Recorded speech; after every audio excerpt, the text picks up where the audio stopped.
Continua l'impegno dei carabinieri verso l'ambiente, è scovata infatti una fabbrica casalinga del riciclaggio dei rifiuti nel centro di Canicattì e viene denunciato dagli stessi militari dell'Arma. L'operazione è stata eseguita dai carabinieri della stazione di Canicattì del centro anticrimine natura di Agrigento, che hanno denunciato alla Procura della Repubblica della città il pregiudicato dalle iniziali AP, responsabile di un traffico di rifiuti e realizzatore di una discarica in pieno centro abitato a Canicattì.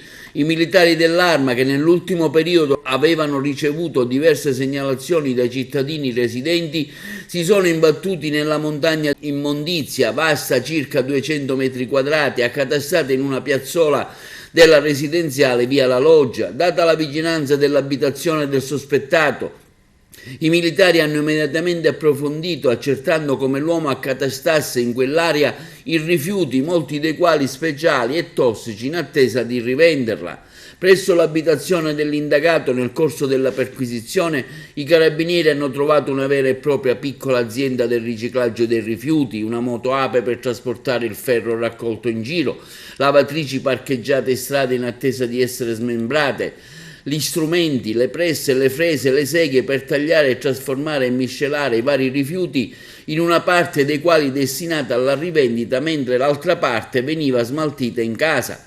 I carabinieri specialisti del centro anticrimine natura proseguono nell'inventario della vasta mole di rifiuti trovata nella disponibilità di AP.